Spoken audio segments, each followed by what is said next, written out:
కరీంనగర్లో జరిగినటువంటి jewellery shop మీద కొంతమంది దుండగులు దాడి చేయడము, కాల్పులు జరపడము, దాని గోల్డ్ కూడా ఎత్తుకుపోయిన సంఘటన విషయంలో నిన్న తెలిసిన వెంటనే మేము ఆ షాపును సందర్శించడం జరిగింది.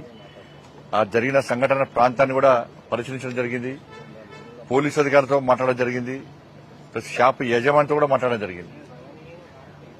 సరే, దానిలో ఎవరైతే గాయపడ్డారో ఆ పేషెంట్స్ ను నిన్న మొత్తం సర్జరీ అయింది.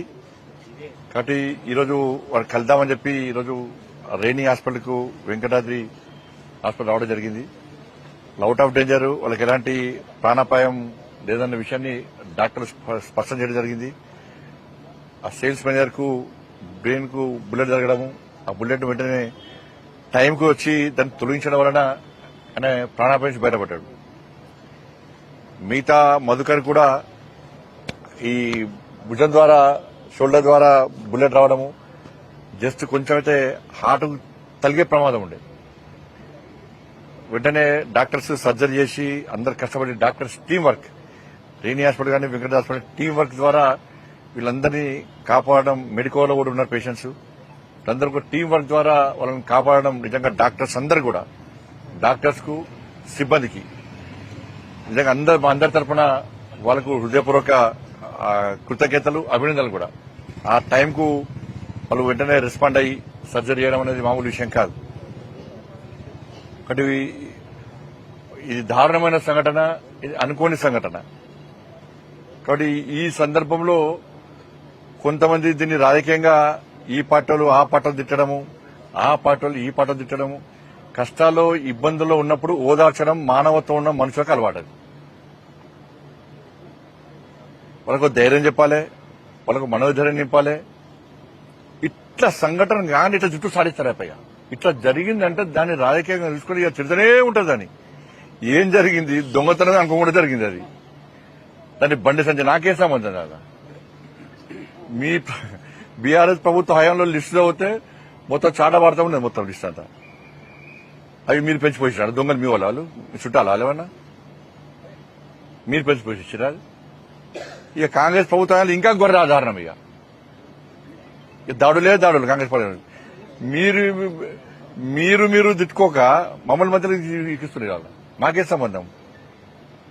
కాబట్టి ఇటువంటి పరిస్థితుల్లో మనం పోయి ఒక మనోధైర్యం నింపాలి. ఆ హాస్పిటల్ సిబ్బంది, మన షోరూమ్ సిబ్బందిని పోతే అంత టెన్షన్ పడుతున్నారు, ఏడుస్తున్నారు. ఆ టైంలో బయటకు వచ్చి మీడియా ముందు తిడితే నా కిరీటం వస్తుంది, మొత్తం నెత్తిలో కిరీటం వస్తుంది. ఏంది ఆ రోజు ధైర్యం చెప్పాలి. బయట రాని పోలీసులను తిడితే అయిపోతుందా? టైం ఇవ్వాలి. నిజంగా టైం ఇచ్చి ఒక డేట్ పెట్టి ఈ టైం వరకు అరెస్ట్ చేయకుంటే అప్పుడు మనం దాన్ని విమర్శలు చేస్తే మంచి ఆలోచన ఉంటుంది. దాన్ని ఇలా ఈ బీఆర్ఎస్ లో మాటలు చూసినాక ప్రజలంతా నవ్వుకుంటున్నారు. వీళ్ళేం పిచ్చోళ్ళు, జరిగి 10 నిమిషాలు కాలే వచ్చి తిడుతున్నారని చెప్పండి.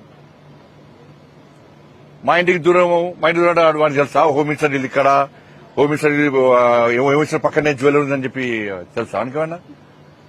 మరి ఎమ్మెల్యే కూడా దగ్గరనే, ఎమ్మెల్యే ఇంటి ముందు వచ్చారు. ఇక పక్కన జడ్జి కోర్టు ఉన్నది, ఎమ్మెల్యే ఇంటి ముందుకు వచ్చినట్టు వాళ్ళు. అన్ని చిల్లర విమర్శలు ఎప్పుడు తీసుకోవద్దు. ఎప్పుడు ఏ విమర్శించాలో అప్పుడు విమర్శించుకోవాలి. విమర్శించడం తప్పు కాదు. ఎప్పుడు ఏ విమర్శలు చేయాలో ఆ విమర్శలు చేయాలి. ఇట్లా జరిగిన వెంటనే ఇట్లా చచ్చిపోరు, నష్టపరిహారం అంటారు. ఏం జరిగిందో తెలుసుకోరు. అంటే ఇటువంటి విమర్శలు మంచిది కాదు. ఒక మంచి వాతావరణం నిర్మాణం చేయాలి తప్ప మంచి వాతావరణం చెడగొట్టే ప్రయత్నం చేయద్దు. జరిగిన సంఘటన దుర్మార్గమైన సంఘటన, దారుణమైన సంఘటన. దాని పాపం పొట్టకూటు కోసం పనిచేసే సిబ్బంది వాళ్ళు గాయపడ్డారు. వాళ్ళ యాజమాన్యంతో మాట్లాడినా వాళ్ళని ఆదుకోవాలని చెప్పి వాళ్ళకి సర్జరీ చేశారు. ఒక సర్జరీ అవుతుంది, వాళ్ళు ప్రాణాపాయంలో ఉన్నారు. బతుకుతారా చస్తారా లేని టెన్షన్ లో ఉన్నప్పుడు వచ్చి తిట్టిపిక్తారా. మేము తిట్టారా? నేను మీకంటే ఎక్కువ తిట్టచ్చు నాకు. కానీ నాకు మానవత్వం ఉంది, కొంచెం జ్ఞానం, సంస్కారం ఉంది నాకు. జరిగిన వెంటనే ఏ విధంగా స్పందించాలో ఆ విధంగా స్పందిస్తాను నేను. దీన్ని దయచేసి వేరే కోణంతో చూడొద్దని చెప్పి నేను రిక్వెస్ట్ చేస్తున్నా. జరిపింది వాళ్ళకి మనోధైర్యం ఇవ్వాలి, వాళ్ళకి అండగా ఉండాలి, కుటుంబాలకు అండగా ఉండాలి, వాళ్ళకి అండగా ఉండాలి. నేరస్తులను త్వరితగతిన పట్టుకోవాలి. నేను డీజీ గారితో మాట్లాడినా, హైదరాబాద్ నుంచి టీమ్స్ వస్తాయన్నారు. అన్ని టీమ్స్ వచ్చినాయి, వాళ్ళు చూస్తున్నారు. చూద్దాం పోలీసులకు అవుతుందా కాదా ఇంకో టైం చూద్దాం, వెంటనే ప్రయత్నం చేస్తారో చూద్దాం, లేకుంటే మాట్లాడదాం. అంటే ఇప్పుడు ఒకటి మంత్రి గారు ఇంత పెద్ద నష్టం కర్మేర్లో అంత మార్నింగ్ టైంలో ఒక 5 మొత్తం సాయుధులై గన్లతో వచ్చినట్ట ఖచ్చితంగా దానికి సంబంధించి అది ఒక నిఘా వైఫల్యము, భద్రతా వైఫల్యం కాదు. ఉంటుంది భద్రతా వైఫల్యంలో కాదనలో ఎలాంటి సందేహం లేదు. కానీ విమర్శించిన టైం కాదంటున్నాను నేను. అది విమర్శించే టైం కాదంటున్నా, జరిగిన వెంటనే విమర్శించే టైం కాదంటున్నా. ఇప్పుడు అంత వాళ్ళు పుట్టకూడు కోసం పనిచేస్తారు, వాళ్ళు బాధలు ఉన్నారు, వాళ్ళ కుటుంబ సభ్యులు ఏడుస్తున్నారు, అక్కడ సిబ్బంది అంతా ఏడుస్తున్నారు వాళ్ళందరూ కూడా. ఆ టైంలో ఏం చేయాలి? వాళ్ళకి బాగా కొంచెం ధైర్యం చెప్పాలి, ఓ మనోరిబ్బరం కల్పించే ప్రయత్నం చేయాలి. దాని గురించి ఆలోచించాలి ఫస్ట్. అంటే ఇప్పుడు ఈ నిఘాకు దేనికోసమే ఇక్కడ ఇప్పుడు అనుకుంటా మీరే నవ్వుతున్నారు,